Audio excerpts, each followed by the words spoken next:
ہمارے ہندوستان میں بھی فلسفہ معراج پر ایک بڑا واقعہ پیش آیا تھا.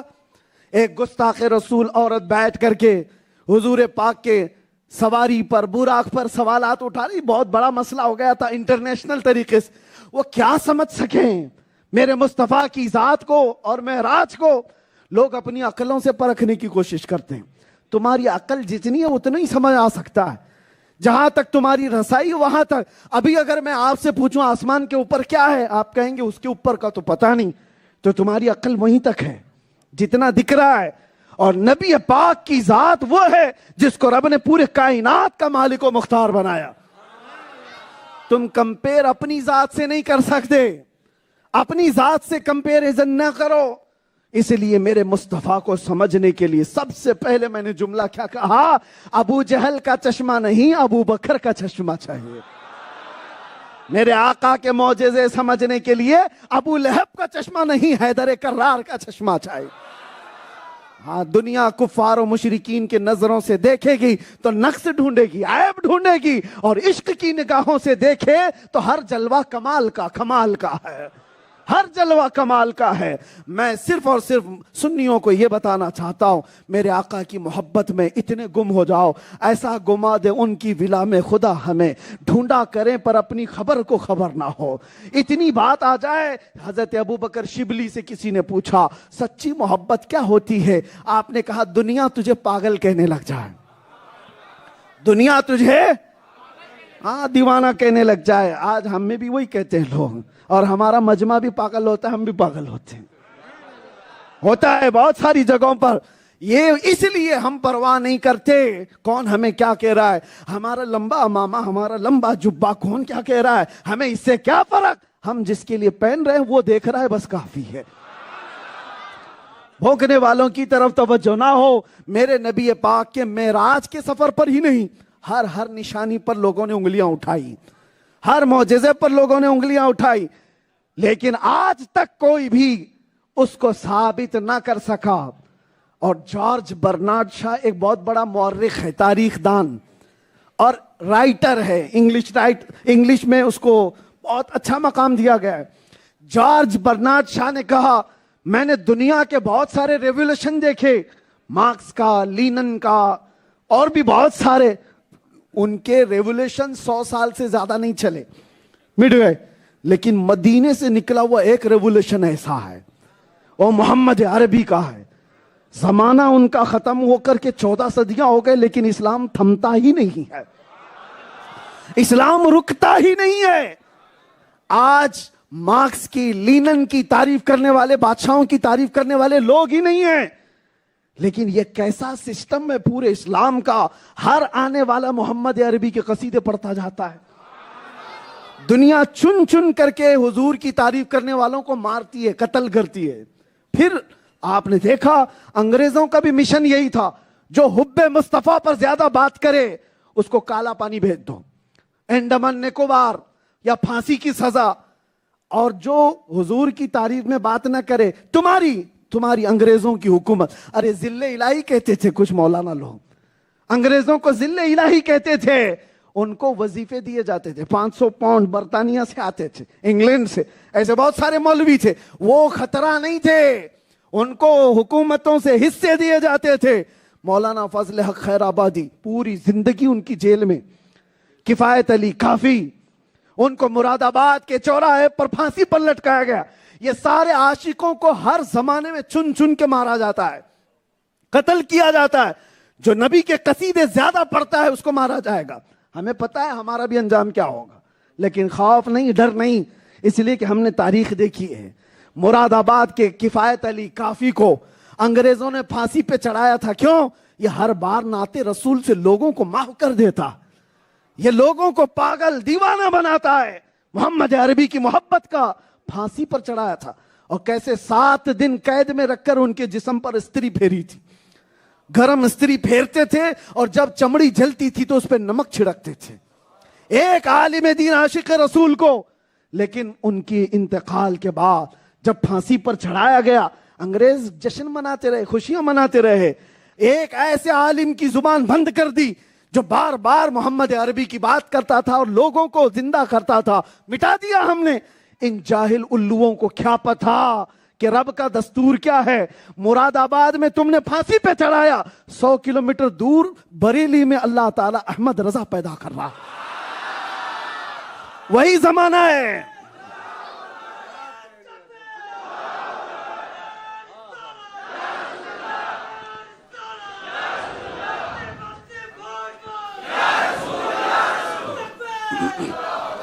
توجہ, تم مٹانے پر آؤ, ایک چراغ گل کرو گے, میرا رب 100 چراغ روشن کرتا. یہ اسلام کا سسٹم ہی یہ ہے. آپ بھی نہ گھبراؤ اور نہ ڈرو. ہم نے تاریخ دیکھی ہے. اور آخری جملہ میں یہ کہہ کر کے جاتا ہوں, یہ ایک سلمان تمہارے سامنے کھڑا ہے, لوگ اس کی فکر نہ کریں. یہ آواز کسی دن بند ہوئی تو ایسا نہیں کہ نظام رکنے والا ہے. یہ نظام کبھی نہیں رکا, اس کو قیامت تک روشن رہنا ہے. ایک مرے گا, رب تبارک و تعالی ہر گھر میں سلمان پیدا کرے گا, مجھ سے بہتر پیدا کرے گا, مجھ سے بڑے پیدا کرے گا. اور وہ پورے دین اسلام کو اسی طرح بیان کرتے رہیں گے قیامت تک, اور ہر بچے کے اندر عشق رسول جگاتے رہیں گے. اسی لیے اعلیٰ حضرت کہتے رہے گا یوں ہی ان کا, رہے گا یوں ہی ان کا چرچا رہے گا. پڑے خاک ہو جائیں جل جانے والے, دم میں جب تک دم ہے ذکر ان کا. خاک ہو جائیں عدو جل کر مگر ہم تو رضا, دم میں جب تک دم ہے ذکر ان کا. زور سے بولو, دم میں جب تک دم ہے ذکر ان کا.